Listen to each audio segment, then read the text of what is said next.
Hello and welcome back to another Dare to Game video. Today we are playing Baldur's Gate 3 and we will be going over all the classes in the game and ranking them based on overall effectiveness, versatility, and survivability. It should be noted that this doesn't mean that you can't make an effective character with any class, simply that their maximum potential is going to scale pretty accurately with this ranking. So let's dive on in and start ranking them from worst to best. So starting us off at number 12 we have the Monk. So the Monk takes the absolute lowest spot, and in my opinion there just isn't too much to redeem this class. The Monk specializes in unarmed attacks, which means it is typically better at that than any other class. However, that is not what I typically aim for in a game where swords are an option. Now, the Monk can use weapons, but it doesn't do it any better than any other class. The Monk also has notoriously low charisma and intelligence, which means if you would like to talk your way through the game, you'll need to utilize a party member for that. All this being said, there are some builds that can make the Monk pretty decent if you absolutely need to play as this class. Overall, I give the Monk a C rating. Number 11, the Ranger. Our next class, coming in at the number 11 spot, is the Ranger. This class is one that looks cool on the surface, but falls apart upon further inspection. Early game, it's actually not bad, and even up to level 5 may be pretty strong when paired with a melee party member. However, the further you get into the game, the more enemies you're facing, and the more weaknesses of this class will shine through. The Ranger is particularly susceptible to crowd control, stuns, knockbacks, and heavy hitting melee enemies. The Ranger is fairly useful in the wilderness, but not all too useful in any urban environment. It is cool that the Ranger can form bonds with animals and get that added tactical option in combat, but overall this class is severely underwhelming mid to late game. So overall, I give it a rating of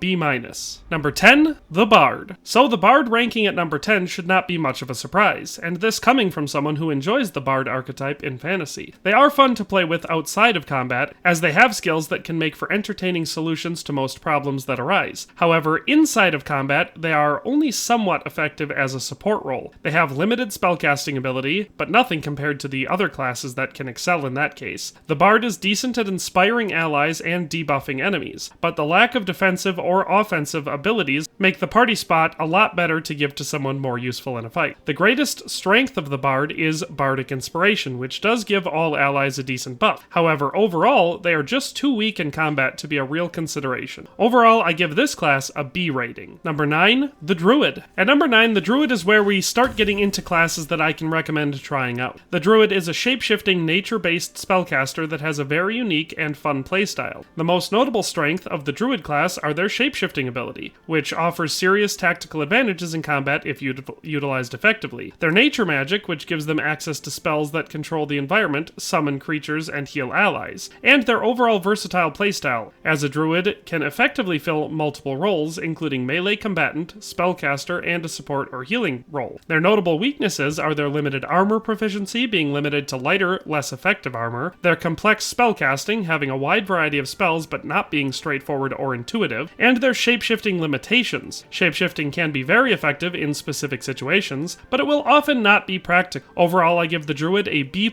rating. Number 8, the Warlock. Warlocks harness the power of otherworldly patrons for potent spellcasting and creature summoning. However, their class limitations include few spell slots, resulting in reliance on Eldritch Blast for ranged combat. Notably, Warlocks possess unique pact boons and regain spell slots on short rests. Despite these strengths, they lack the spell variety of wizards and the sheer damage of sorcerers. Warlocks are criticized for overdependence on Eldritch Blast, making them less versatile than other spellcasters. As a result, recommendations tend to favor the unparalleled power of sorcerers or wizard, with Warlocks seen as simpler but less versatile options. Overall, I give the Warlock a B+ rating. Number 7, the Rogue. Rogues are agile masters of stealth and precision, excelling in melee and ranged combat with their sneak attack ability. They boast simplicity in play and remarkable damage potential. Additionally, rogues possess diverse skills for effective non-combat scenarios. Their advantages include the ability to deal substantial damage through sneak attack, exceptional skill proficiency, and versatile bonus actions like Cunning Action. However, rogues are less durable, lack spellcasting abilities, and rely on advantage for optimal performance. While not frontline tanks, they excel as stealthy damage dealers, particularly in the context of Baldur's Gate 3. So overall, I grant the Rogue an A-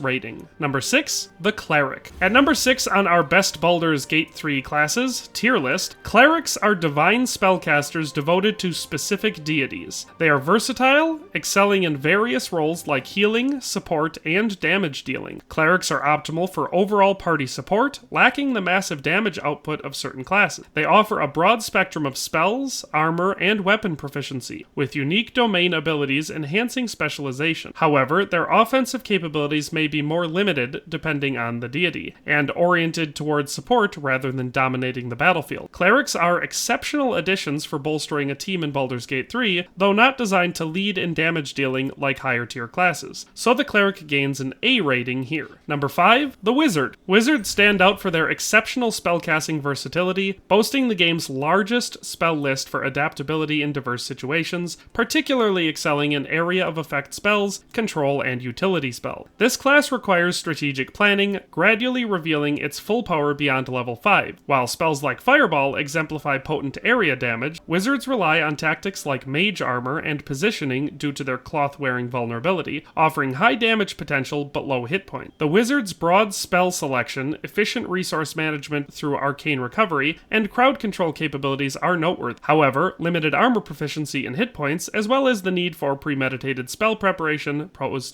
challenges. Recommended for players seeking diverse and flexible spellcasting. Wizards provide variety and a magical essence distinct from sorcerers' heightened damage throughput. With all that in mind, the wizard gains an A+ rating from me. Number 4, the Barbarian. The Barbarian class boasts remarkable strength, durability, and melee damage. Its range and frenzy abilities, along with high hit points and potent melee attacks, make it formidable force in combat. Barbarians excel at tanking, with outstanding physical prowess, and receive extra attack for enhanced damage. They offer raw damage output through rage, resist damage while raging, and have straightforward gameplay. Utilizing unarmored defense, Barbarians calculate armor class with dexterity, favoring mobility over heavy armor. However, they lack ranged combat options, spellcasting abilities, and must manage limited rage duration and usage. The Barbarian class is ideal for those seeking a bold and aggressive playstyle, excelling in melee combat with high damage and survivability, making them a valuable addition to any party. So the Barbarian gets an A+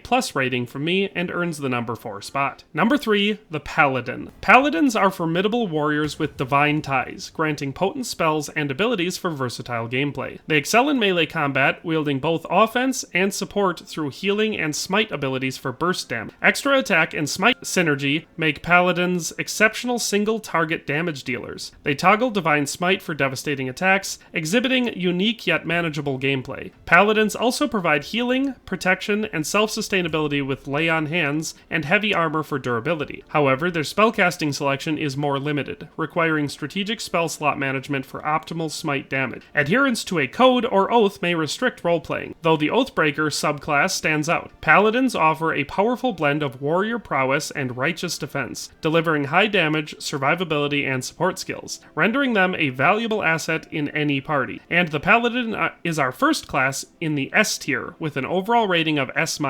Number 2, the Sorcerer. Sorcerers possess innate magic, casting spells without external sources. Their meta magic and sorcery points allow versatile spell customization and enhancement, enabling early multi-spell casting and high burst potential. Meta magic options provide unparalleled flexibility from range extension to additional casting. With more spell slots and resource conversion, sorcerers sustain spellcasting without excessive rest. However, their spell selection is more restricted compared to wizards, and they lack defensive abilities, making them fragile in combat. Although complex, sorcerers offer powerful and enjoyable gameplay for those seeking a potent and dynamic class. Doesn't take much to realize that the Sorcerer is a classic for a reason, and I give it an overall rating of S. Number 1, the Fighter. At number 1, we have not only the best, but my own personal favorite class, the Fighter. Fighters excel as damage dealers and sturdy tanks in Baldur's Gate 3, with a substantial hit point pool and armor and weapon proficiency. They endure combat well. Abilities like Action Surge and Second Wind amplify damage, while Extra Attack and the Great Weapon Master feat facilitate multi-action turn. Combining simplicity with extra attack, fighters deliver high damage through melee or ranged combat. They lack magical abilities, but compensate with weapon mastery and multiple attacks. Yielding the second highest health, gear dependent, and focused on combat, fighters are optimal for players seeking durability and damage dealing, making them a valuable party asset, and so the fighter is our only S+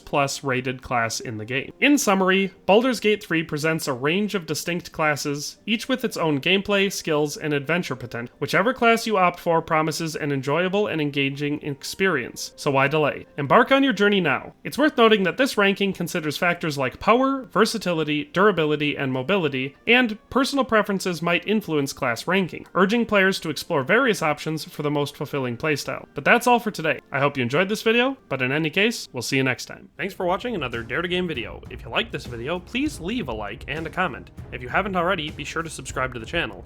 If you like my content and would like to support this channel, consider becoming a member today for as little as $1.99 a month. It makes a huge difference. But in any case, thanks for watching and have a nice day. I'll see you next time.